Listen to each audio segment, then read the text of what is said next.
어제 잘 주무셨어요? 네, 기대가 막 되시죠? 네, 감사합니다. 오늘 여러분들하고 나눌 주제는 어제 말씀드린 것처럼 우리 개인들에 대한 얘기입니다. 어제는 전체적인 선교의 상황이 바뀌고 있다는 얘기를 했고요. 오늘은 우리 개인이 어떻게 사명자로서 그 일들을 반응해 나갈지, 감당해 나갈지 이 부분에 대한 이야기인데 제목을 좀 부담스럽게 드렸나요? 죽을 때까지 사명자로 살기. 그래서 오늘 다시 한번 어제도 120세 얘기를 했습니다만 120세 시대에 죽을 때까지 사명자로 살기, 그리고 어제 설명했던 그 단어가 기억나시죠? Life as mission. 우리들의 삶이 선교다. 그래서 여러분들이 세상에 나가서 움직이는 모든 것들이 주의 편지고 주의 향기고 세상의 소금이고 빛이고, 그리고 여러분들이 노력한 모든 사역들이 누룩이고, 그래서 이런 모습들이 우리들의 삶 속에 이루어진다면 이것이야말로 Life as Mission, 우리들의 삶이 곧 선교다, 이 이야기를 하는 거죠. 아까 장로님께서 말씀 읽어주셨지만 제가 다시 한번 읽겠습니다. 디모데후서 4장 6절 8절. 전제와 같이 내가 벌써 부어지고 나의 떠나갈 시각이 가까웠도다. 나는 선한 싸움을 싸우고 나의 달려갈 길을 마치고 믿음을 지켰으니 이제 후로는 나를 위하여 의의 면류관이 예비되었으므로 주 곧 의로우신 재판장이 그날에 내게 주실 것이며 내게만 아니라 주의 나타나심을 사모하는 모든 자에게 도니라. 이 말씀이에요. 사도 바울이 이제 계획했던 대로 로마로 갔는데 복음을 전하는 전도자로 간 것이 아니라 죄인으로 심판을 받으러 갔습니다. 그리고 재판 과정 속에서 이제 마지막이 가까웠다, 더 이상 안 되겠다 하는 생각들을 갖게 된 것 같아요. 그리고 나서 이제 디모데에게 여러 가지 부탁을 하는 그런 편지를 쓰게 되는데 그 중에 자기 자신을 돌아보면서 이야기를 하는 겁니다. 전제와 같이 내가 벌써 부어지고 나의 떠나갈 시각이 가까웠도다. 우리들의 삶 속에서 그것이 느껴지시나요?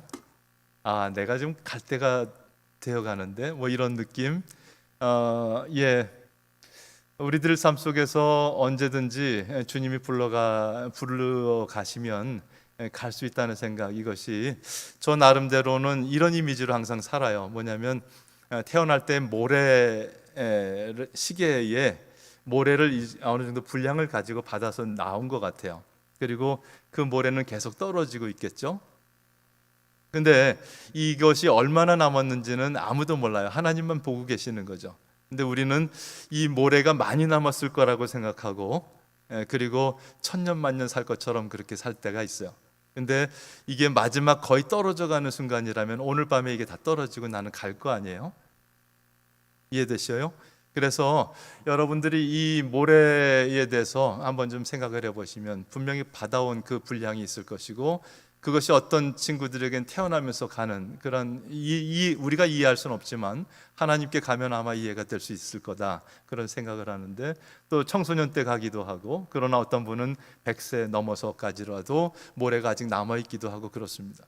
자, 어쨌든 우리가 언제 어떻게 불려갈지 모르지만 오늘 불려가더라도 갈 수 있게 준비하자는 말씀을 어제 드렸고요. 이제 불려간다고 생각하고 내 과거를 돌아보자고요.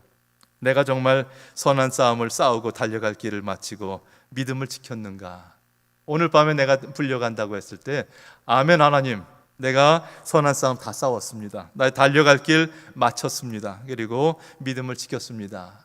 이렇게 고백하고 기쁘게 갈 수 있는 그런 상태인지에 대해서 한번 돌아보자고 말씀을 드립니다. 어쨌든 우리 삶 속에서 이것이 100살 이후에 올지 지금 당장 올지 몰라도 항상 준비하는 모습으로 그렇게 살아갔다면 주님 앞에 불려갔을 때 그것이 언제든지 부끄럽지 않게, 두렵지 않게 갈 수 있을 거다. 그리고 나서 이제 과거를 돌아보니까 내 삶이 그랬고, 이제 앞을 바라보니까 생명의 면류관을 주시고 준비하고 계시는 주님이 보이더라는 거예요. 우리들의 삶 속에서 이 두 가지가 같이 보여야 돼요. 내 과거는 주님 앞에 부끄럽지 않는 모습으로 설 수 있었으면 좋겠다는 것이고, 앞을 바라보면 내게 생명의 면류관을 준비하고 기다리고 계시는 주님이 보였으면 좋겠다 하는 것이죠. 그래서 이제 후로는 나를 위하여 의의 면류관이 예비되었으므로 주 곧 의로우신 재판장이 그날에 내게 주실 것이며. 근데 사도 바울만 받는 것이 아니라는 거죠. 내게만 아니라 주의 나타나심을 사모하는 모든 자에게도니라. 우리에게도 우리 몫에 면류관이 있다는 겁니다. 그래서 여러분들이 이것을 믿어서 이 땅을 살아갈 때에 정말 부끄럽지 않는 모습으로 살아갔으면 좋겠습니다. 그랬을 때 이제 우리가 말할 수 있는 거죠. 우리는 죽을 때까지 사명자입니다. 여러분들의 삶이 이러한 삶이 되기를 바라고요. 이런 관점 속에서 어제 얼핏 말씀드렸던 그 이야기를 좀 풀어나가도록 하죠. 만인 사명자직, 이것은 아마 제 책이라든지 제 강의를 들어본 적이 없으신 분들은 처음 듣는 게 당연해요. 왜냐하면 제가 만든 거기 때문에 그래요. 제가 한 2015년쯤에 논문을 이거 가지고 썼을 때에 이제 구글 검색을 해보죠. 전에 그런 유의 연구들이 있는지 발표들이 있는지 이런 것들을 늘 검색하고 이제 움직여 가는데 이 단어가 전혀 없어요. Missionary Hood of All Human Beings라는 말은 없어요. 다만 Missionary Hood of All Christians라는 말은 있었어요. 그러니까 모든 그리스도인들은 다 선교사입니다, 이 얘기고요. 우리가 미션을 사명이라고 얘기하기로 했으니까 다 사명자입니다, 이런 얘기인데 저는 all human beings, 모든 사람들이 다 사명자입니다, 이 이야기를 강조했어요. 자, 이 말은 믿지 않는 사람도 사명자입니다, 이 소리예요. 이슬람교인도 사명자입니다, 이 소리고요. 불교인도 사명자입니다, 이런 얘기예요. 그것은 좀 오해의 소지가 있겠지만 제가 성경 말씀을 좀 풀어드리면 여러분들이 무슨 말씀을 하고자 하는 거구나 하는 것을 이해하실 수 있을 것 같아요. 제가 이것을 2016년도 1월 달에 에모리 대학원에 가서 미국 사람들에게 이제 강의를 3주 동안 했었는데 그때 이 이야기를 하니까 처음 들었다는 거예요, 이 이야기를 학생들이. 그래서 제가 쭉 성경 말씀을 풀어서 설명을 했더니 그 친구들이 소위 미시올로지컬 앤트로폴로지, 어떤 선교학적인 인간학에 대해서 새로 깨달았다 하는 얘기를 하는 걸 들었습니다. 그래서 그 얘기를 한번 좀 나눠보도록 하죠. 자, 처음에 성경을 읽으면요, 딱 펴면 태초에 하나님이 천지를 창조하셨니라, 이 말씀이 나오죠. 이거 몇 번 보셔요? 이제는 내가 이 성경을 일독해야 되겠다 작정을 하고 성경을 폈어요. 태초에 하나님이 천지를 창조하시니라. 그리고 열심히 읽다가 민수기쯤 가면 숫자가 너무 많이 나오니까 포기하고 이제 잊어버렸어요. 다음에 한 6개월 후에 다시 마음을 다잡고 성경을 일독해야지 하고 딱 펴면 태초에 하나님이 천지를 창조하시니라. 민수기쯤 가면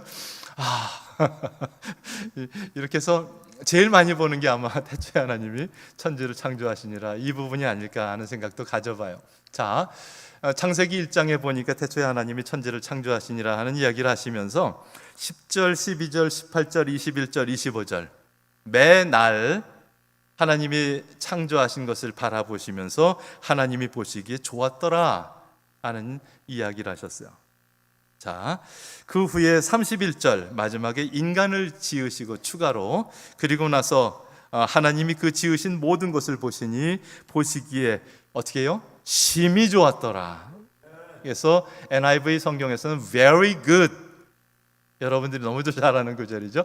very라는 말을 하셨어요. 자, 그러면 앞에는 보시기에 좋았더라, 그리고 두 번째 마지막 인간까지 지었을 때 심히 좋았더라 하는 것을 주님이 어떤 모습일까 하는 것을 생각하면서 제 나름대로 생각을 해봤는데, 주님이 토기장이라는 이야기를 여기저기서 많이 해요. 구약의 이사야도 그러고 신약에도 그러고 토기장이 이야기를 많이 해요. 주님은 작가, 소위 토기를 굽는 예술가라고 생각하면 이 세상에 아주 최고의 예술가가 상대도 안 될 만한 예술가시죠.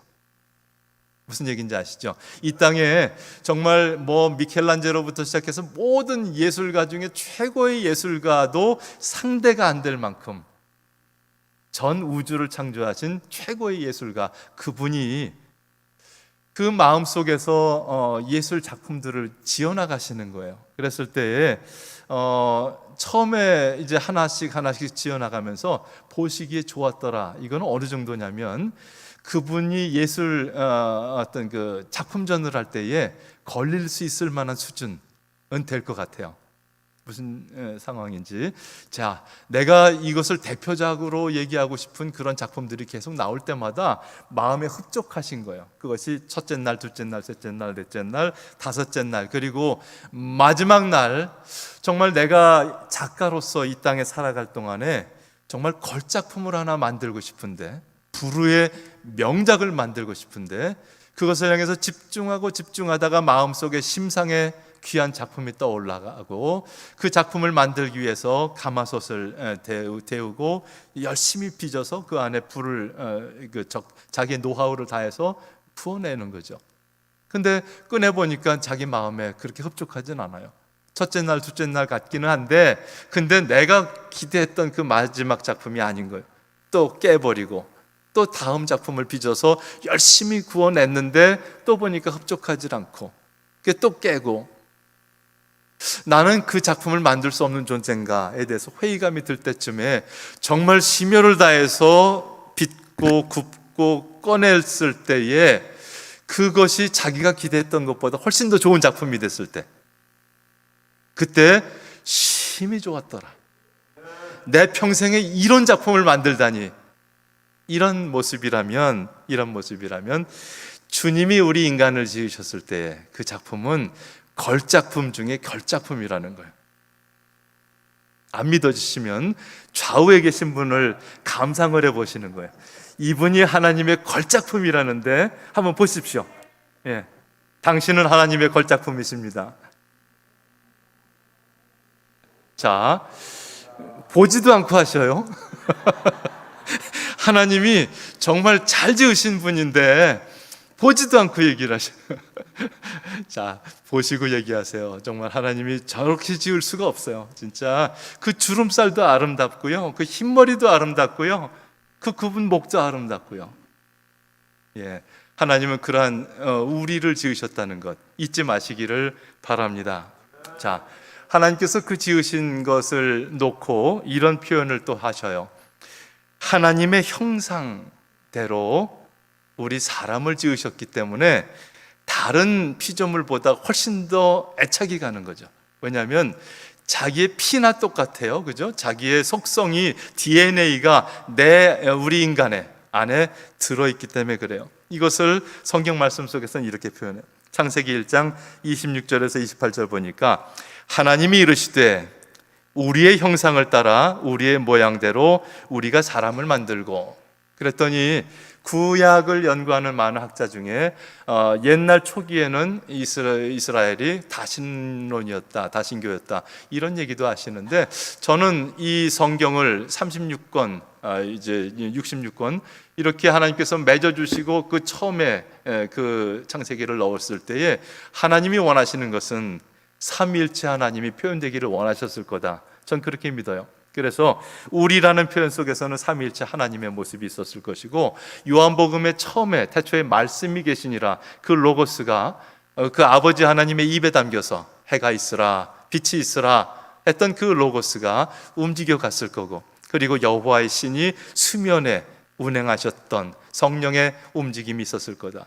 이 아버지 하나님과 말씀 아들과 그리고 성령 운행하시던 그 세 분 하나님께서 우리의 형상을 따라 우리의 모양대로 우리가 사람을 만들고 그들로 바다의 물고기와 하늘의 새와 가축과 온 땅과 땅에 기는 모든 것을 다스리게 하자 하시고, 하나님이 자기 형상 곧 하나님의 형상대로 사람을 창조하시되 남자와 여자를 창조하시고, 그리고 하나님이 그들에게 복을 주시며 하나님이 그들에게 이르시되 생육하고 번성하여 땅에 충만하라, 땅을 정복하라, 바다의 물고기와 하늘의 새와 땅에 움직이는 모든 생물을 다스리라 하시니라.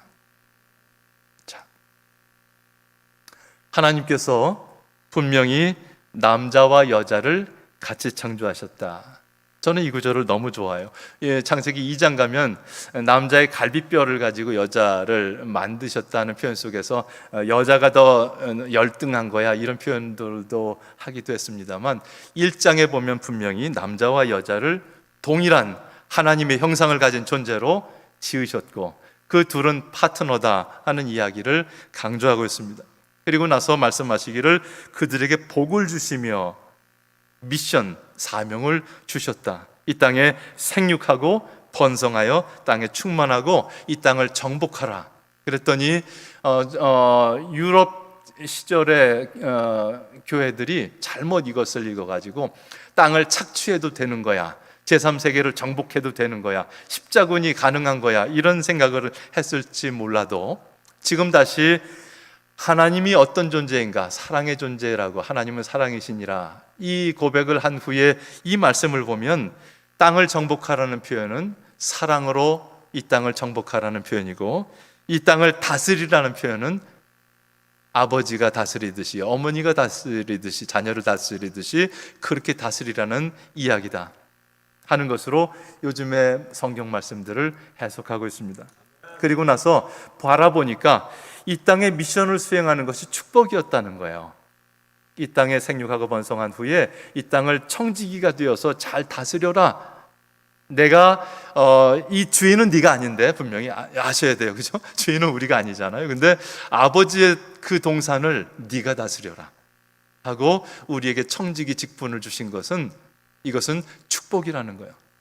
일은 축복이었다는 거죠. 근데 이 일이 저주가 된 것은 언제부터? 아담과 하와가 죄를 짓고 나가서 일을 할 때부터 이젠 땀을 흘려야 되고 거기에 돌짝밭이 되고 이런 일들이 벌어지는 거죠. 그래서 처음에 창조의 순서 속에서 만들어진 사명이라는 것은 축복이었다. 이것을 기억하기를 원합니다. 그래서 하나님께서는 이 지구를 우리에게 맡겨주셨어요.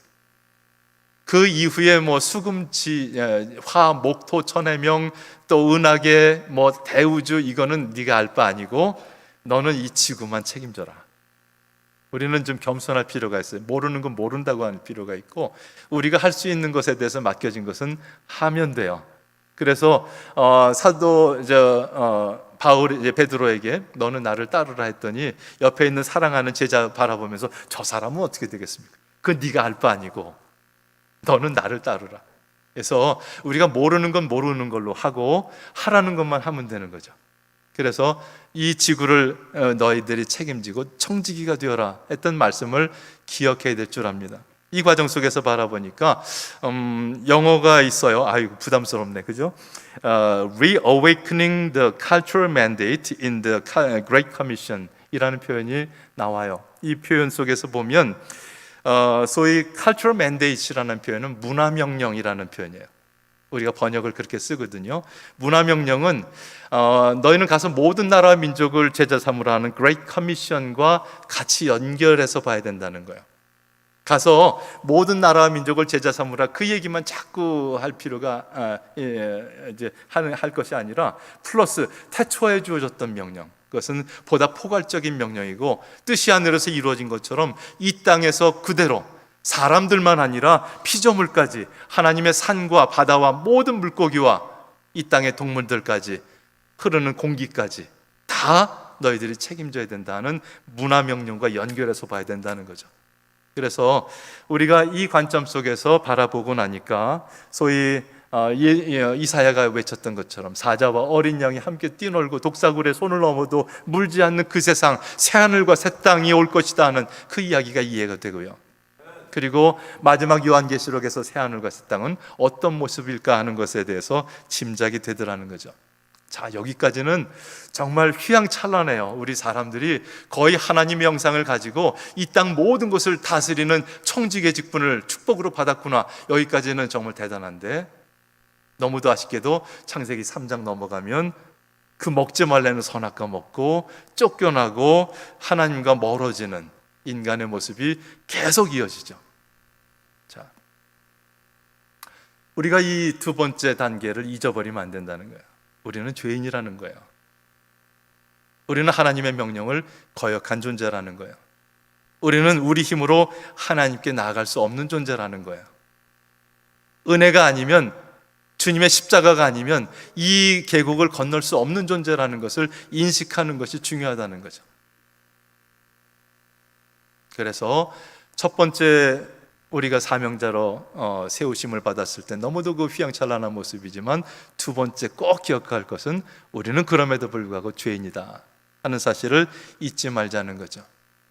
그랬을 때 우리들에게 성경이 가르쳐주는 복음은 사랑의 하나님이 움직이셨다는 거죠. 우리 힘으로 그 계곡을 건널 수 없을 때, 우리 힘으로 구원을 이룰 수 없을 때, 우리는 죽어 마땅했을 때, 죽어가고 있을 때 하나님께서는 우리를 그냥 내버려 두지 않으셨다는 거죠.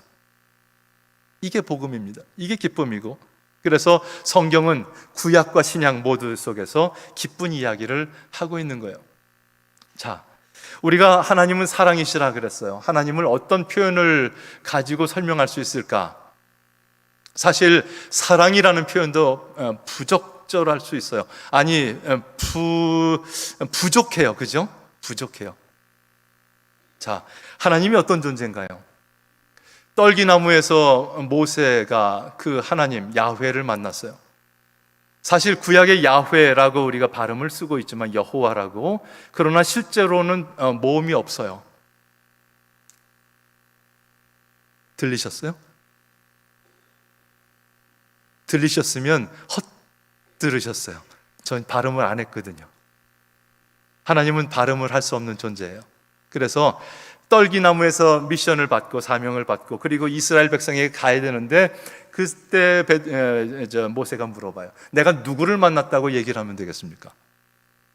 당신의 이름이 뭡니까? 그랬더니 나는 이름이 없는 자야. 나는 스스로 있는 자야. 내가 있으니까 너희들이 상대적으로 어느 위치에 있는지가 설명이 되는 거지, 너희들의 관점에서 나를 설명할 수 없는 거야. 네가 말할 수 있는 어떤 표현을 가지고도 나는 나가 아니야. 하나님은 그런 존재라는 거죠. 그렇죠? 그래서 하나님은 사랑이시다 하는 표현도 가장 그래도 흡사하게 근접해서 표현할 뿐이지 하나님은 아닐 수 있어요. 그만큼 하나님은 하나님이셔요. 절대자시라는 거죠. 그 하나님에 대해서 우리가 표현을 해보는 가운데서 성경에서 가장 많이 표현된 것이 하나님은 사랑이시라. 그러면 그 사랑이 뭐예요? 세상의 영화의 주제로도 제일 많이 나오고, 소설 주제로 제일 많이 나오고, 가요의 주제로도 제일 많이 나오는 그 사랑이 뭐예요? 저는 사랑을 설명하면서 소위 주례를 할 때 이 세 가지를 꼭 얘기를 해요. 저희 딸 주례도 제가 했거든요. 이제 우리 사돈되는 분하고 같이, 둘 다 목사님이니까 둘이 같이 주례를 했어요. 근데 그때도 제가 이 얘기를 했어요. 자, 사랑이란, 제일 먼저 저는 사랑이 이렇게 저 사람이 정말 사랑을 하네 하는 걸 보게 되는 것은 그 사람의 관심이 어디로 가느냐 따라서 달라져요. 예를 들어 저희 아내를 제가 대학교 2학년 때 말에 사귀기 시작해서 군목 갈 때 결혼했으니까 많이 같이 사귀었어요. 근데 그 이전부터 중고등부 때 같이 자라났거든요. 제가 고등부 때 성가대 지휘를 했는데 80명 성가대 갔었어요, 고등부 학생들이. 근데 그 사진을 보니까 문학과 음악의 밤 때 맨 앞에 서 있더라고요. 근데 난 서 있는지도 몰랐어요. 관심도 없었으니까. 그냥 많은 동생 중에 하나였으니까 관심도 없었어요. 근데 나중에 그 친구를 사랑하기 시작하니까 청년부 활동하다가 그 친구가 딱 문 열고 들어오잖아요. 그럼 갑자기 거기가 휙 빛이 나고요, 나머지는 다 페이드 아웃 돼서 어두워지고요, 그 친구만 뒤에서 막 후광이 보이고 그래요. 그 들키지 않으려고 흘끗흘끗 봐요, 안 본 것처럼. 그러다 눈 마주치면 막 얼굴이 뜨겁고. 이런 경험 해보셨나요? 저만 했나요? 하셨을 텐데요. 그거 안 하셨으면 진짜 불행한 건데. 예, 사랑은 그런 거예요. 관심이죠. 그리고 그 사람이 정말 나를 사랑하는지, 나도 내가 나만큼 사랑하는지, 그 사람은 어떤 생각을 갖는지, 혹시 변하지는 않았는지 계속해서 확인하고 싶은 거예요. 그 사람이 좋아하는 것이라면 무엇이든지 해주고 싶고요, 내가 투잡이라도 뛰어서 알바라도 해서 그 사람이 갖고 싶다는 거 갖게 해주고 싶고요. 이런 모습이 사랑인 것 같아요. 사랑은 관심이다. 반대로 사랑의 반대말은 무관심이다. 자, 만약에 나를 사랑한다고 했던 그 남자가 배신하고 다른 여자를 사귀어요. 진짜 내가 모든 마음을 다해서 그 친구를 사랑했는데 그 친구가 배신하고 간 거예요. 미워 죽겠어요. 죽이고 싶어요. 그때까지는 아직도 사랑하는 거예요. 미움도 사랑이에요. 근데 어느 순간에 시간이 지나고 나도 잊혀지고 더 좋은 사람 만나고 결혼을 하고 아기를 낳고 그리고 길을 걸어가다가 문득 나를 배신하고 갔던 그놈을 만났어요. 근데 제가 누구지? 옛날에 나랑 한번 만났던 친구구나. 근데 관심도 없어요. 그래 잘 가. 끝났어요. 마음의 동요도 없어요. 그럼 정리가 된 거죠. 사랑의 반대말은 무관심이다. 미워하는 것조차도 아직 사랑이 남아있는 거다. 이런 관심 속에서 보면 사랑은 관심이다. 이해가 되시죠? 사랑은 실천이다. 그 사랑하는 사람을 향해선 내 자신을 희생할 수 있어요. 시간을 낼 수 있거든요. 노력을 할 수 있어요. 특별히 저희 아내가 딸들, 특히 시집간 그 딸을 사랑하는 모습을 보니까 야, 엄마의 사랑은 대단하다. 아빠는 바빠서 일하다가도 가끔 이 단톡방에서 대단하다, 힘내라 뭐 이 정도인데 그 엄마는 하루라도 목소리를 듣지 않으면 안달복달이 나고요. 손주 보고 싶어서 난리고요. 시간만 나면 가고요. 사랑은 실천이다.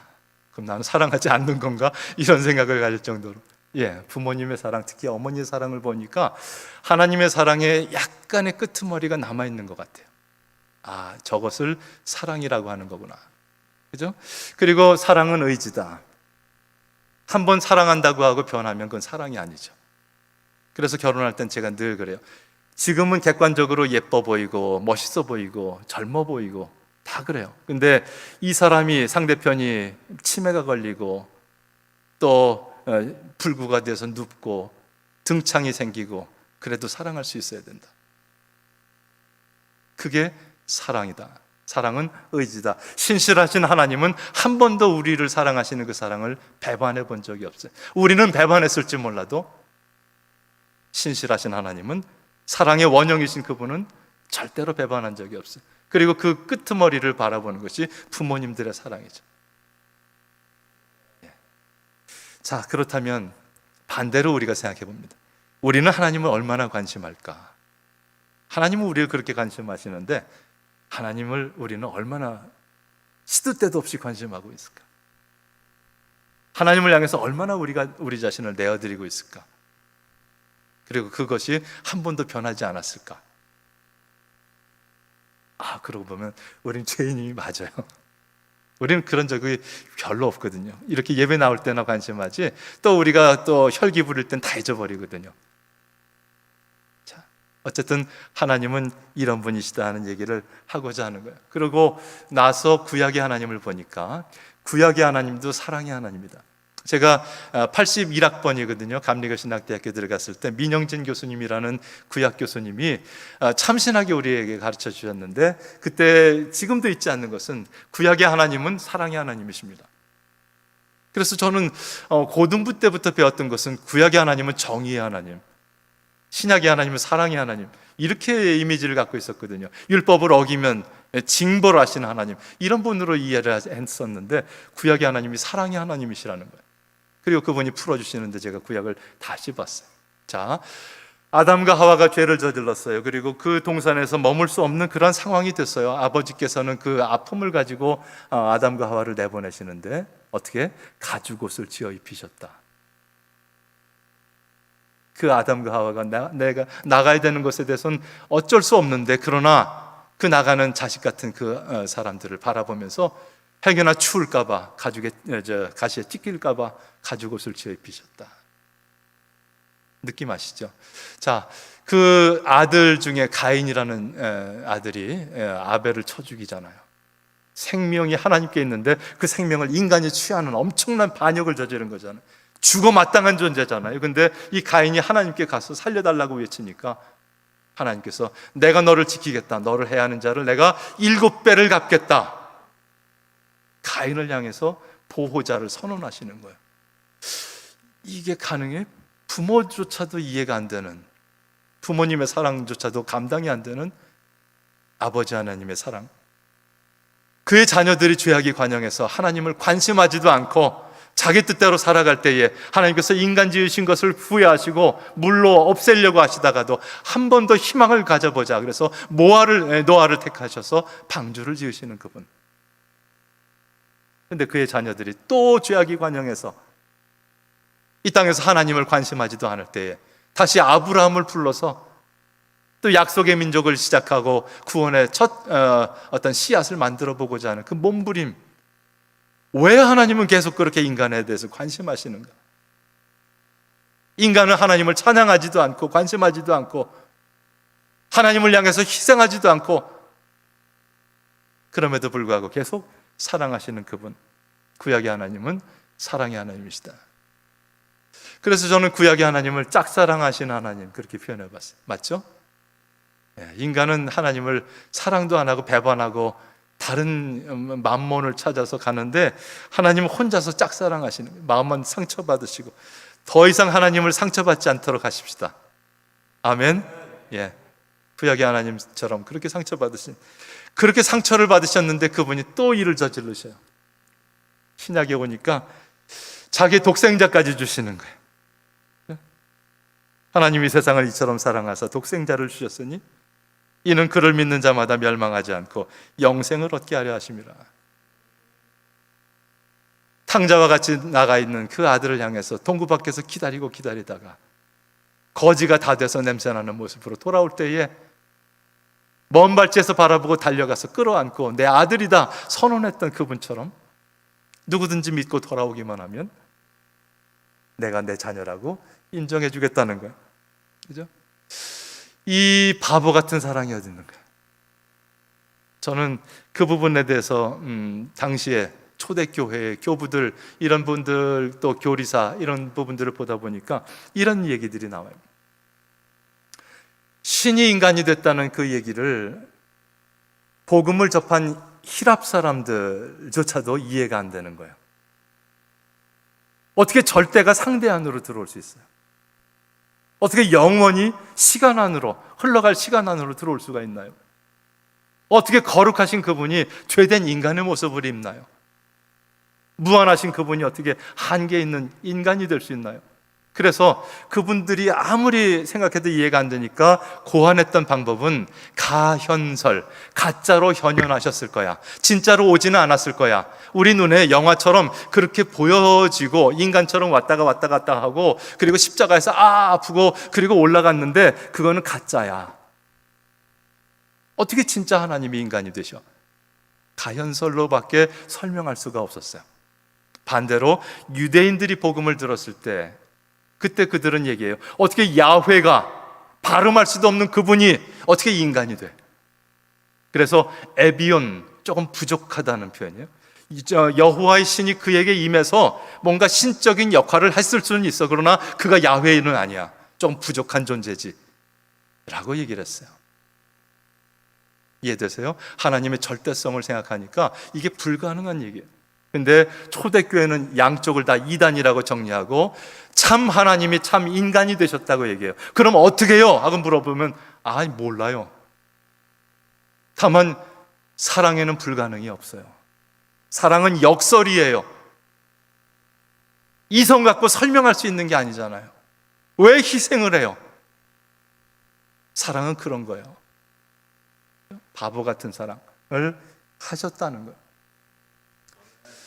자, 이 사랑으로 오신 예수님께서는 이 땅에 오심 자체가 그렇게 충격이었는데, 이것이 복음인데, 그래서 천군 천사가 하늘에는 영광이요 땅에서는 기뻐하심을 입은 사람들 중에 평화라고 외칠 정도로 우리가 성탄절을 그렇게 귀하게 여기는 것처럼 오심 자체가 복음인데, 구체적으로 오셔서는 우리들을 마을마다 들어가셔서 그 베드로 장모집에 가나의 혼인잔치에 들어가셔서 구체적으로 그들을 섬기셨어요.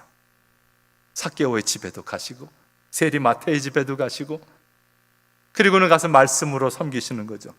우리들이 이해할 수 있는 반경이 어디쯤 되겠어요? 하나님 나라를 무엇에 비유할고? 성경에 이런 표현이 나와요. 그분은 다 아시는 그 얘기지만 이 우둔한 인간들이 이해할 수 있는 방법으로 설명을 해야 되는데 이걸 뭐라고 설명해? 하나님의 나라를. 그러다가 그들이 이해할 수 있는 농사 짓는 방법으로 마치 이거 겨자씨 같은 거야, 그죠? 하나님의 나라를 그들이 이해할 수 있는 방법으로 최대한 설명하시다가 그래도 못 알아들으니까 들을 게 있는 잔 들어라. 그랬나요? 하여튼 그렇게 못 알아듣는 거예요, 그 나라에 대해서.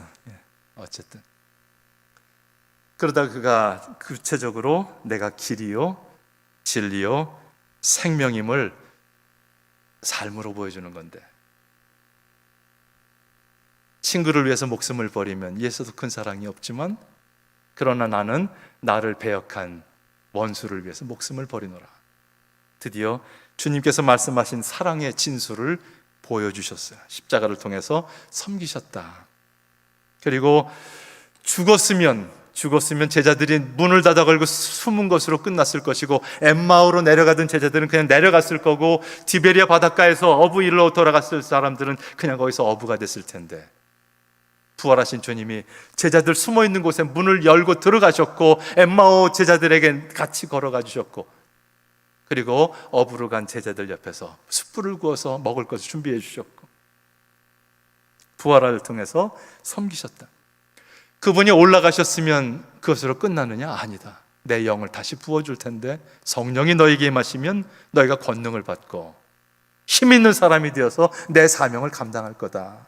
성령의 모습으로 다시 섬기러 오신 그분, 볼지어다 세상 끝날까지 내가 너희와 항상 함께 있겠다. 우리와 지금도 성령으로 동행하시는 그분이 주님이시더라. 이것이 기쁜 소식이죠. 자, 이 예수님의 사역을 우리가 한번 생각해 보면서 제가 좋아하는 구절은 이 부분입니다. 마태복음 9장 35절에서 38절까지. 35절 한 절 자체가 예수님의 사역을 그냥 그대로 잘 보여줘요. 예수께서 모든 도시와 마을에 두루 다니사 그들의 회당에서 가르치시며 천국 복음을 전파하시며 모든 병과 모든 약한 것을 고치셨다. 마을마다 다니셨다.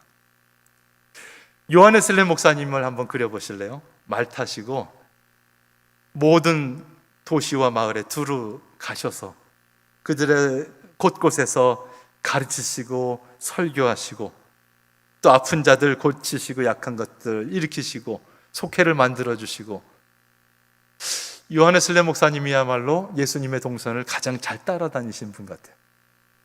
그래서 내일은 제가 예수님 사역이 어떠셨는지에 대해서 이 말씀을 나눌 거고요, 모레는 요한웨슬리 목사님이 그 뒤를 어떻게 따라갔는지에 대해서 말씀을 나누려고 합니다. 어쨌든 예수님께서 이렇게 하셨는데, 제가 거기서 보고자 하는 것은 36절이에요. 왜 이렇게 다니셨을까에 대해서 얘기를 하시는 거죠. 이 많은 일들을 하시면서 주님께서 보시니까 무리를 보시고 불쌍히 여기셨다. 사랑의 마음이 발동하셨다는 거예요. 우리의 사역의 동기는 사랑이어야 된다는 거죠. 남들에게 보이기 위해서 내가 장로고 집사고 권사고 목사이기 때문에 억지로 하는 것이 아니라 이 사역의 동기는 사랑이어야 된다는 거죠. 무리를 보고 불쌍한 마음이 들어야 된다는 거죠. 그리고 그들을 향해서 목자 없는 양과 같이 고생하며 기진한 모습이 안타까워서 그들을 향해 나가는 것. 사랑은 관심이다. 사랑은 실천이다. 그리고 사랑은 의지다. 그리고 그분이 마을을 다니시면서 사역을 하셨는데, 인간으로 오신 그분이기 때문에 이 마을에 가서 사역하시고 저 마을 가시고 저 마을 가시고 저 마을 가시고, 마지막 한 6개월 후에 그 마을 다시 돌아가면요, 또 다시 돌아가서 쓰러져 있고 슬퍼 있고 그래요. 또 다시 이렇게 세워놓고 다음 마을 가고 다시 돌아오면요 또 쓰러져 있고. 저도 목회자로서 설교할 때 보면요, 주일날 열심히 해서 성도들도 아멘 하고 돌아갔는데, 다음 주에 가니까 또 수업 때도 마찬가지예요. 제가 선교학 가르치니까 정말 열심히 하자고 막 계속 이렇게 설교하고 이제 강의하고 나서 다음 주에 보면 또 푹 쓰러져. 제가 하다못해 이런 말까지 했습니다. 전도사님들, 신학생들에게, 전도사님들은 힘든데, 똑같이 힘든데 웃어야 됩니다. 다른 사람들이 똑같이 힘들고 전도사님들 힘든 거 아는데 웃어야 됩니다. 그럼 이제 그 사람들이 물을 거예요. 뭐가 좋아서 웃어요? 그러면 여러분 마음속에 있는 주님을 설명하십시오. 우리는 이 땅 속에서 살아가면서 사역자로 살아가고 증인으로 살아가고, 똑같이 다른 사람처럼 직장에서 쫓겨나기도 하고 사업도 망하기도 하고 건강도 상하기도 하지만, 그러나 우리 안에는 기쁨의 이유가 있어서 우리는 웃는데, 그것이 사람들은 미친 사람 같아서 왜 웃습니까? 물어요. 그럼 우리는 설명할 수 있어요. 내 안에 계신 주님이 이렇게 역사하셨다는 것, 하나님, 사랑의 하나님이 이렇게 우리를 위해서 희생하고 계셨다는 것, 이것을 설명할 수 있어야 되겠다. 그런 제자들이 필요하다. 이에 제자들에게 이르시되 추수할 것은 너무도 많은데, 이 땅에 쓰러져 있는 사람 너무도 많은데, 아파하는 사람 너무도 많은데 일꾼이 부족하니 그러므로 추수하는 주인에게 청하여 추수할 일꾼들을 보내어 주소서 하라. 그게 여러분들이고 전 줄 믿습니다. 하여튼 맡겨진 일 죽을 때까지 감당하시다가 주님 앞에 가서 생명의 면류관 받으시자고요. 아멘. 자, 그래서 예수님의 사역의 핵심 뭐라고요? 사랑. 그리고 사랑은 관심이다. 사랑은 실천이다. 사랑은 의지다. 그리고 우리도 이렇게 하는 것이 주님의 제자다. 자, 주님께서 십자가에 달려 돌아가셨습니다. 우리의 죄를 다 대속해서 돌아가셨어요. 그리고 부활하셨어요. 그래서 영원한 생명의 약속이 되신 거죠. 그리고 다시 성령으로 오셔서 우리에게 권능을 주시고 우리를 이끄셨어요. 결론적으로 삼위일체 하나님께서 다 하셨어요. 우리가 한 건 하나도 없어요. 이걸 분명히 하자는 거예요. 인간의 공로로 구원받을 수 있다고 얘기하면 성경이 하나님을 잘 모르는 거예요. 하나님께서 다 하셨어요. 그리고 하나님께서는 돌아오는 우리들, 주님을 믿는 우리들, 하나님의 사랑을 믿고 탕자처럼 된 모습이지만 아버지에게 나가는 우리들을 향해서 좋은 옷을 입혀주시는 거죠. 저는 이 그림이 너무 좋아요. 속에는 떼꽃물 나고 냄새나는 그 옷 그대로예요. 우린 죄인이잖아요. 우리가 뭐 잘난 거 없잖아요. 근데 하나님께서는 내가 너를 의인이라고 여겨줄게. 이게 의롭다 인칭한다는 의인이라는 표현이거든요. justification이라는 표현이에요. 너를 just하다고 내가 인정해 주는 거야. 너가 just한 게 아니라 내가 너를 just하다고 보는 거야 하는 이야기예요. 그래서 의롭다 인칭받은 존재, 그것이 우리들의 모습이라면 우리는 누굽니까? 다시 한번 우리의 정체성에 대해서 확인하자는 것인데, 여러분 너무도 잘 아시는 구절이도요. 그러나 너희는 택하신 족속이요, 왕 같은 제사장들이요, 거룩한 나라요, 그의 소유가 된 백성이니 이는 너희를 어두운 데서 불러내어 그의 기이한 빛에 들어가게 하신 이의 아름다운 덕을 선포하게 하려 하심이니라. 여기까지 보면 두 부분이 있어요. 하나는 아름다운 네 단어, 그죠? 택하신 족속, 왕 같은 제사장, 거룩한 나라, 그의 소유가 된 백성. 이것은 이스라엘 백성들에게 주어졌던 호칭들인데 이스라엘이 그 사명을 감당하지 못하니까 주님께서 촛대로 옮기셔서 우리 교회에게, 우리 그리스도인들에게 이렇게 똑같은 이름을 주시는데 뭐 하라고요? 나가서 그의 아름다운 덕을 선포하게 하려. 이거 안 하면 너희들은 그 존재가 아니라는 거예요. 이 둘은 뗄래야 뗄 수 없는 존재라는.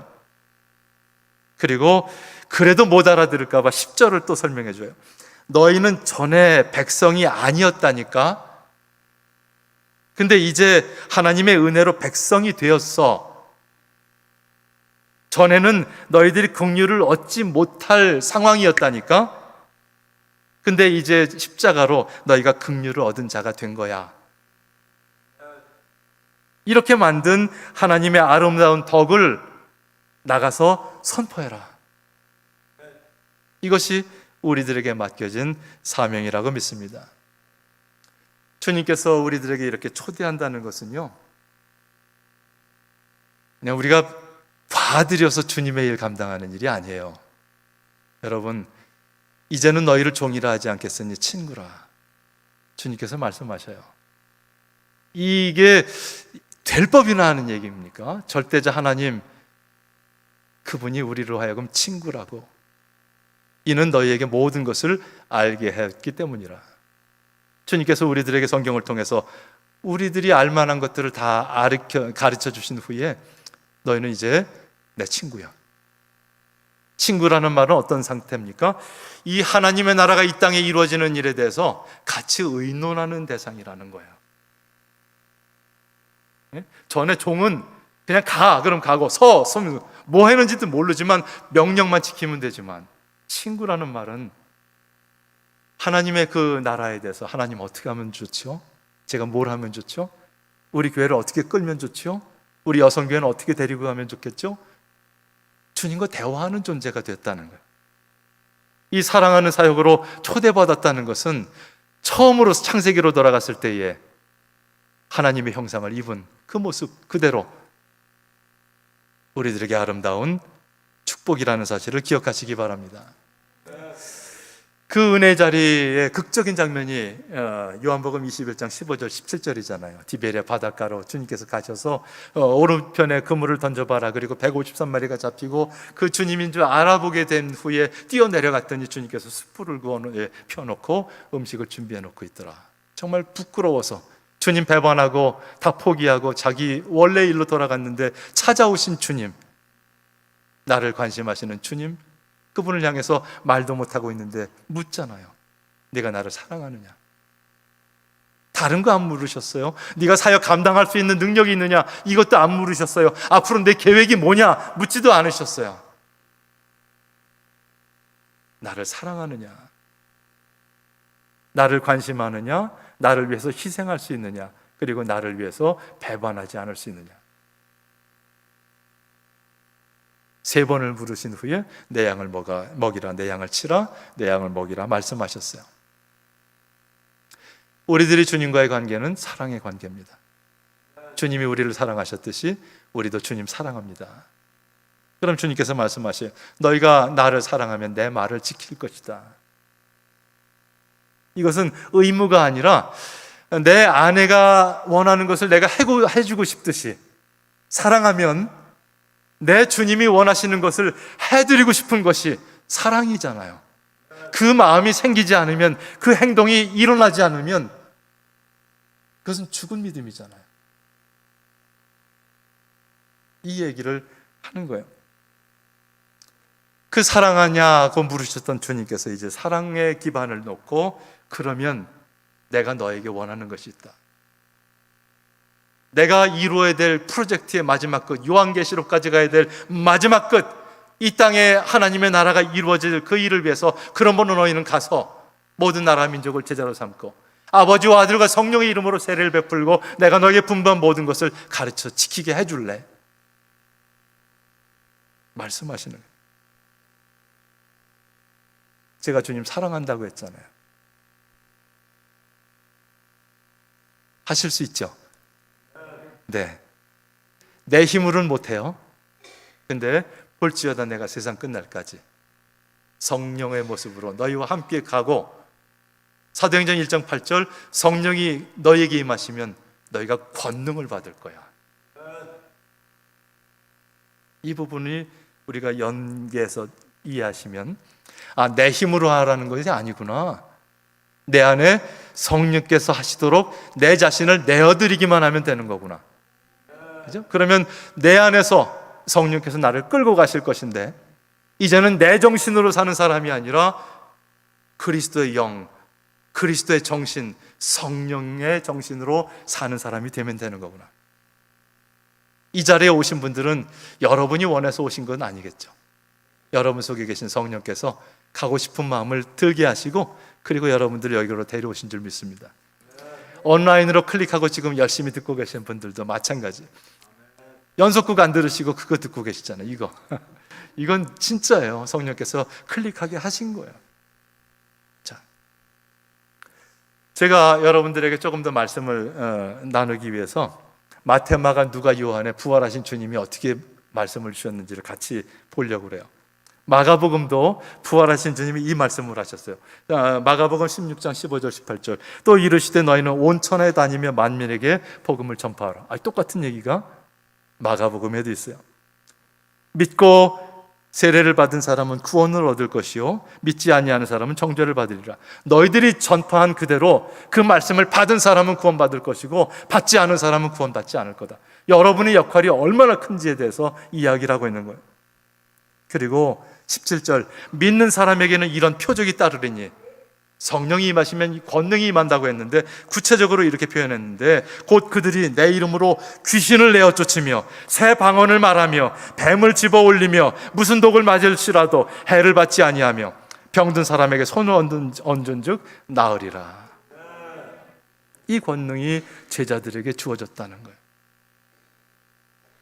내가 한다고요? 아니, 내 안에 계신 성령께서 하시도록 내버려만 두면, 나만 겸손하면 주님께서 그 일을 하실 것이라는 거예요. 자, 그러면 누가복음의 맨 끝에는 어떻게 나왔나요? 부활하신 주님이 너희들이 성령 받을 때까지 이 성에 머물러라. 안 나가도 되나요? 그랬더니 누가복음의 후편 사도행전에서 그 성령이 오면 너희가 나갈 거야. 그러니까 거기도 나가라는 거예요. 누가복음도. 자, 사도행전과 연결해서 보시기 바랍니다. 그리고 마지막 요한복음에 주님께서 부활하셔서 제자들 문을 닫아 걸고 숨어있는 제자들에게 나타나셔서 또 예수께서 이르시되 너희에게 평강이 있을지어다. 떨지 마라. 샬롬. 아버지께서 나를 보내신 것 같이 나도 너희를 보내노라. 여기도 보내시는 주님. 이 말씀을 하시고 그들을 향하여 숨을 내쉬며 이르시되 성령을 받으라. 성령을 주신 후에 23절 다시 능력에 대한 얘기를 하셔요. 너희가 누구의 죄든지 사하면 사하여질 것이요 누구의 죄든지 그대로 두면 그대로 있으리라 하시니라. 여러분들에게 주어진 하나님이 주신 권세고 놀라운 은혜의 능력입니다. 자, 이젠 빼도 박도 못하게 나가셔야 돼요. 그죠? 부활하신 주님을 인정하시죠? 그러면 나가셔야 되고요. 안 나가려면 인정하지 마세요. 부활하신 주님이 마태, 마가, 누가, 요한에 다 나가라고 하시는데, 그래서 자, 나가기로 작정하셨어요. 그럼 어떤 모습으로 나갈까요? 했을 때에 토기장이 비유를 또 보니까 어떤 분은 금그릇으로, 어떤 분은 은그릇으로, 또 질그릇으로, 또 어떤 분은 나무 그릇으로 여러 가지 목적이 있으시대요. 그러면 여러분은 어떤 목적으로 지음받았을까에 대해서도 하나님께 질문해 보세요. 또 비슷한 표현으로 어떤 주인이 타국에 갈 때에 어떤 사람에겐 5달란트, 어떤 사람에겐 2달란트, 어떤 사람에겐 1달란트를 주셨대요. 우리가 할 수 있는 것은 열심히 일해서 2배를 남기면 돼요.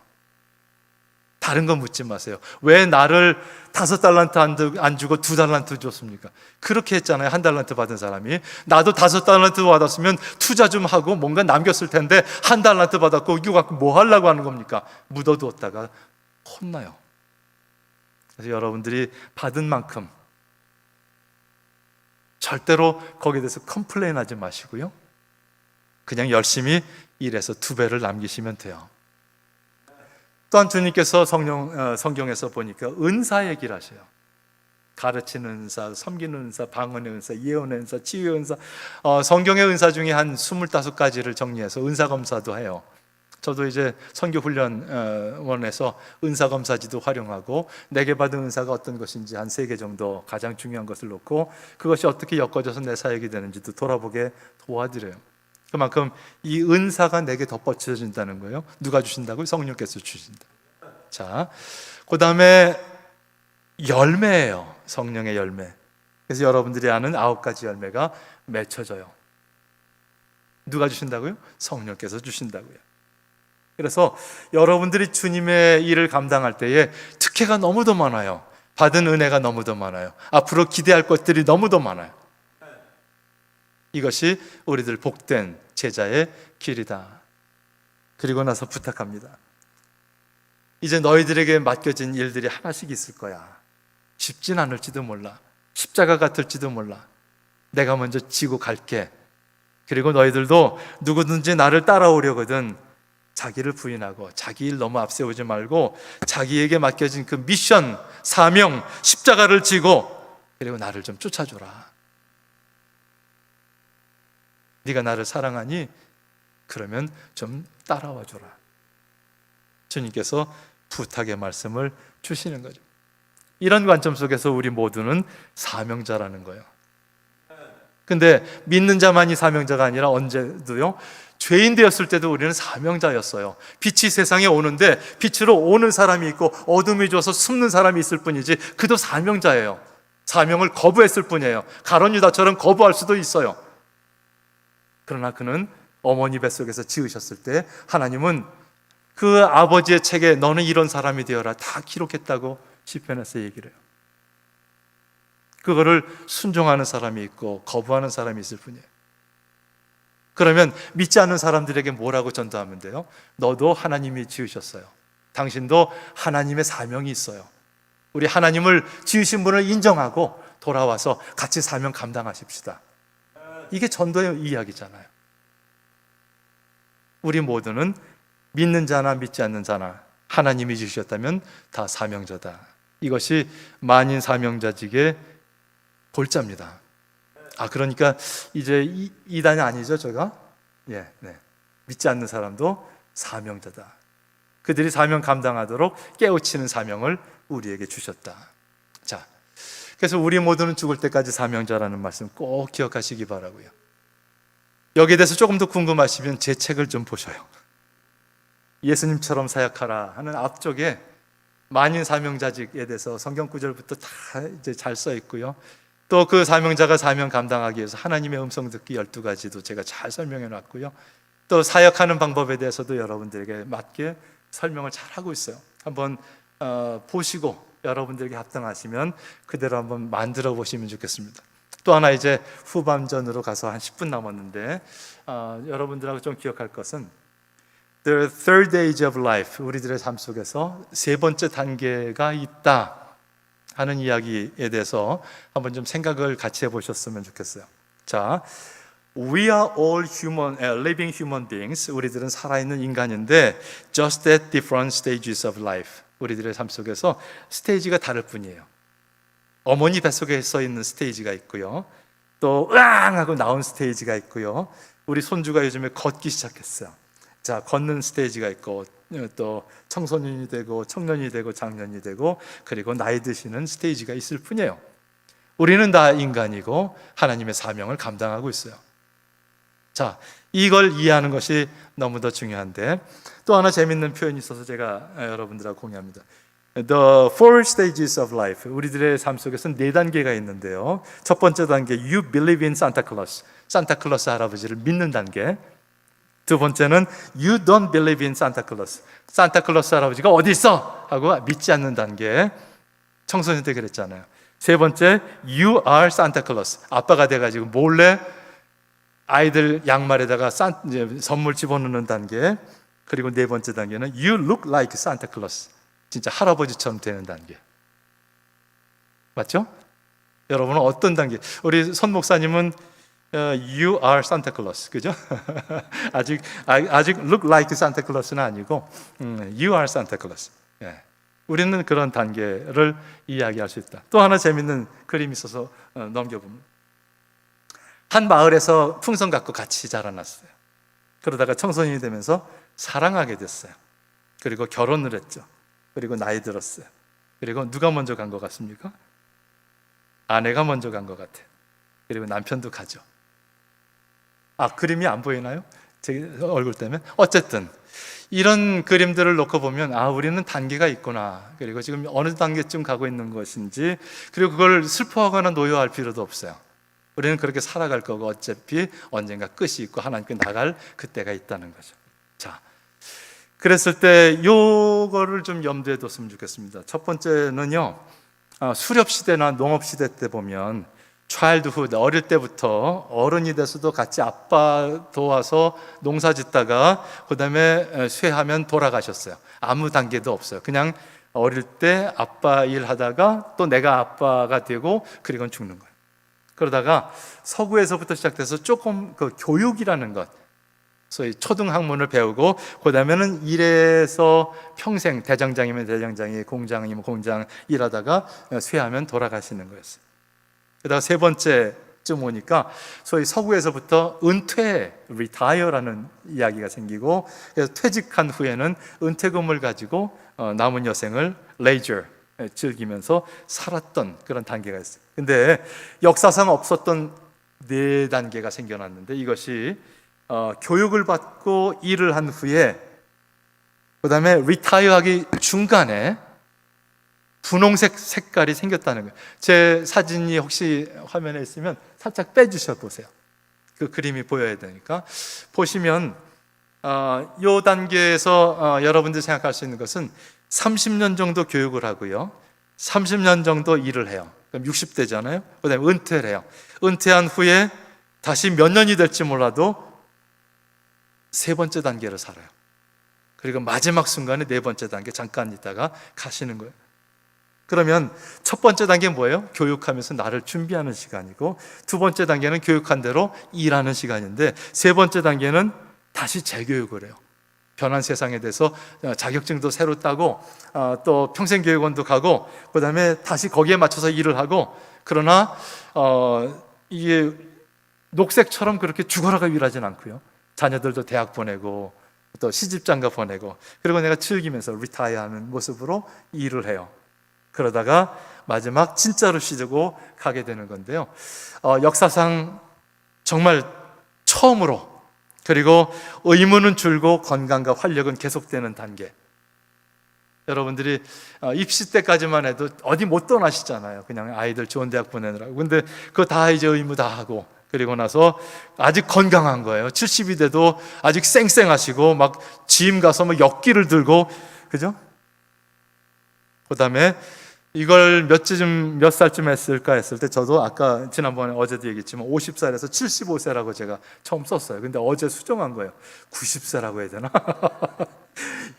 그죠? 이순재 선생님이 아직도 살아계신데, 이게 사역을 하시는데, 그래서 이거 90세라고 해야 되나? 은퇴했거나 아니면 그 중간에 새로운 방식으로, 그리고 우리의 인생에 대해서 더 진지해지고 탐색하며 개발하며 도전하는, 50살부터 우리가 후반부 인생을 어떻게 살아야 되는지에 대해서 더 진지하고 더 집중해서 탐색하면서 자격증도 준비하고 도전하는, 그러한 자신의 최대 능력을 개발할 수 있기 때문에 인간 성체 최고봉이 될 수 있는 그때가 바로 이때다. 그때쯤 되면 뭘 하더라도 자기 노하우가 있기 때문에 순조롭게 일이 되고요, 열매도 쉽게 만들어지고요. 그래서 Toward the peak of human achievement, 우리 인간이 이룰 수 있는 최고의 것들을 이루기 위해서 집중할 때고, 이것이야말로 crown of life, 우리들의 삶 속에서 가장 면류관 같은 때고, focus on, 어디에 집중하냐면 self development, 우리가 마지막으로 우리를 불태워서 더 개발할 것들이 있는지, 그리고 우리가 마지막으로 열매를 만들 수 있는 것들이 있는지, 그것도 힘들게 하지 말고 즐기면서 하자. 여러분이 되시기 바랍니다.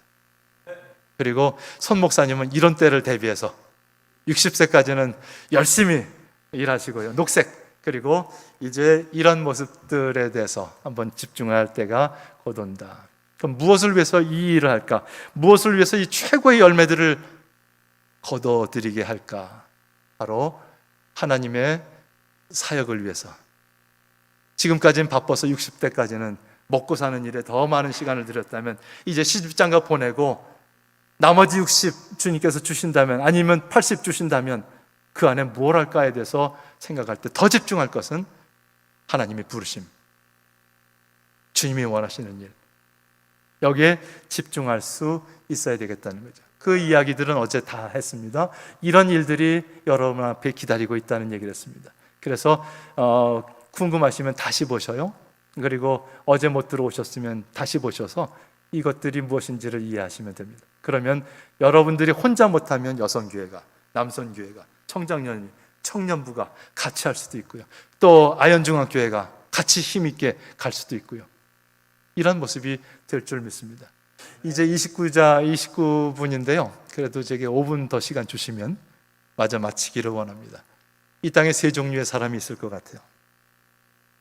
보면 과거 중심적인 사람이죠. 왕년의 내가, 과거의 나는, 자기의 과거를 자꾸 돌아보는 사람들도 있어요. 특히 교회들도 돌아보면요, 오래된, 역사가 오래된 교회는 과거 얘기에 많이, 그리고 또 개인적으로 말할 때 과거 얘기 많이 하면요, 이제는 MZ세대들이 라떼라고 그래요. 안 들어요. 그래서 과거에 집착하는 사람이야말로 제일 실속 없어요. 지금 해야 될 일이 너무도 많은데, 지금 제 자신을 다시 업그레이드해서 해야 될 일이 너무도 많은데 과거 얘기만 할 시간이 없다는 거예요. 그리고 그 사람들은 과거 얘기하다가 과거와 같이 잊혀져요. 그리고 하나님께서는 사역을 위해서 촛대를 옮기시죠. 꼭 기억하셔서 과거 중심적인 사람이 되지 말아야 돼요. 그러면 두 번째 사람은 현재 중심적인 사람이에요. 지금 누가 그 일을 감당할까? 좋은 면에서는 좋은 일인데, 그것이 좀 과하다 보면 누가 실세지? 누가 힘있지? 누가 그 보직을 맡았지? 누가 그 장로의 그 부서지? 뭐 이런 생각으로 현실적인 일만 볼 때도 있어요. 현실을 책임지는 중요한 분이시지만 지금 여기만 중요하다고 보면 안 돼요. 그러다 보면 그 실세가 되기 위해서 서로 싸워요. 근데 그 권력은 곧 사라진다는 걸 잊지 말아야 돼요. 10년 안에 사라집니다. 그래서 이 부분에 대해서도 우리가 좋은 것 아닌 것 같아요. 마지막으로 환상을 보는 거예요. 새하늘과 새 땅, 앞으로 주님께서 예비하신 일, 내 삶 속에서 보여주고자 하시는 그 일, 나를 통해서 이루고자 하시는 그 일, 미래를 바라보는 거예요. 먼저 그의 나라와 그의 의를 구하라. 앞으로 이루어질 그 하나님의 나라를 집중하면서 하나님의 나라를 추구하면서 그 일에 내가 쓰임받을 그 모습을 바라보면서 그 일에 내가 열매가 될 그 모습을 바라보면서 그리고 그 모든 것을 다 마친 후에 생명의 면류관을 받는 우리의 모습을 바라보면서 앞으로 나갈 때에 우리에게는 비전이 있고요. 우리에게는 희망이 있고요. 그것을 향해서 아브라함처럼 노구의 갈대아우르를 떠날 수 있는 변화가 시작되고요. 그리고 하나님과 동역할 수 있는 일이 가능해져요. 자, 그래서 이런 관점 속에서 우리가 바라보는 거죠. From the future. 우리가 생각할 것은 우리의 미래부터 바라보고, 그래서 앞으로 있을 그 일을 위해서 현재를 보니까 하나님께서 이 능력을 내게 주셨네. 능력이 제대로 보이는 거예요. 어디다 쓰려고요? 미래의 그 일을 위해서. 전에 현재 중심적인 사람일 때는 그 힘을 내가 쓰는 줄 알았는데 하나님의 나라 중심적에서 바라보니까 내게 이 능력을, 나를 무장시킨 그분이 계시다는 것이고 내 능력이 보여지게 되고 하나님의 뜻 가운데 바로 쓰게 돼요. 그리고 나서 내 과거를 보니까 내가 걸어온 그 길이 지금 이 능력을 갖추고 미래에 그 일을 하도록 하나님께서 예비하신 그 길이었다는 것. 내가 성공했더라도 실패했더라도 내 사업이 망했더라도 그 일을 통해서 내가 이 교훈을 얻고 지금의 내가 있고 그리고 하나님의 일을 감당하는 그 사람이 될 것이라는 것이 보여지게 되더라는 거예요. 그랬을 땐 과거도 의미가 있죠. 이해되시죠? 그래서 미래에서부터 그 꿈을 가지고 현재를 바라보고 과거를 볼 때만 현재도 쓸모있고 과거도 쓸모있는 그 모습이 된다. 그리고 이제 우리는 미래 중심적으로 새하늘과 새 땅을 향해서 떠나십시다. 제가 부탁을 합니다. 자, 오늘 마지막 아까 읽었던 본문의 말씀 제가 다시 읽습니다. 전제와 같이 내가 벌써 부어지고 나의 떠나갈 시각이 가까웠도다. 나는 선한 싸움을 싸우고 나의 달려갈 길을 마치고 믿음을 지켰으니 이제 후로는 나를 위하여 의의 면류관이 예비되었으므로 주 곧 의로우신 재판장이 그날에 내게 주실 것이며 내게만 아니라 주의 나타나심을 사모하는 모든 자에게도니라. 아멘. 자, 요한네슬레 목사님은요 89세에 돌아가셨어요. 당시에 평균 나이로 보면 한 45세가 평균 수명이라고 봤으면 2배를 사셨어요. 특이한 존재예요. 지금 김영석 교수님 그 얘기를 했는데 웨슬리 목사님도 당시에 이상한 사람이에요. 근데 그러면 우리가 웨슬리 후예잖아요. 지금 평균 수명이 80으로 잡고 8, 26, 160살까지 사셔야 되는 거예요? 아멘. 예. 어쨌든 요한네슬레 목사님 89세까지 사셨는데요. 그가 맡겨진 삶 속에서 최선을 다해 복음을 전했어요. 그리고 나서 89세 마지막 3일 전에도 나가서 복음 전하시고 그리고 죽을 때 이렇게 침대에 누우셨어요. 자, 그가 이제 주위에서 찬송을 부르고 기도해 주면서 힘을 북돋우고 천국을 향해서 준비해 들어갈 때에 마지막에 그가 유언 같은 말씀을 하셨어요. 오른손을 높이 들고 세상에서 가장 좋은 것은 하나님께서 우리와 함께 하신다는 것입니다.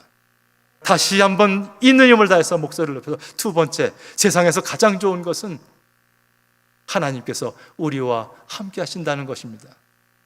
The best of all is God is with us.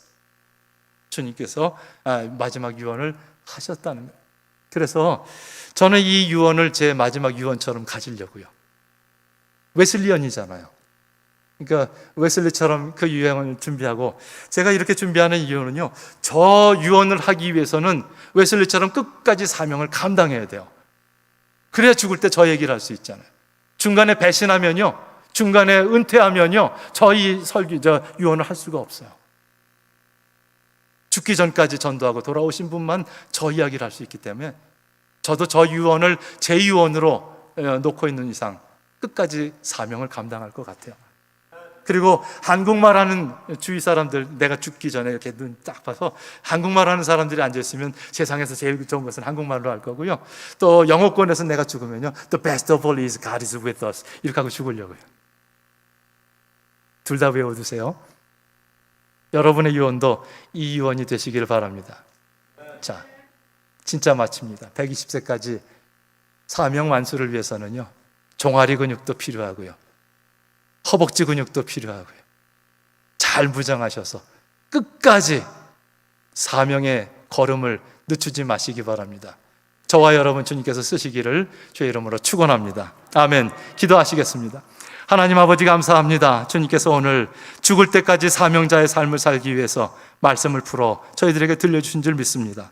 주의 음성이 들리게 하시고 반응하게 하시고 결단하게 하시고 용기를 내게 하시고 죽을 때까지 그 사명 감당하는 저희들 될 수 있도록 인도하여 주시옵소서. 모든 것을 주님께 택할 때에 예수 그리스도의 이름으로 간절히 기도했습니다. 아멘.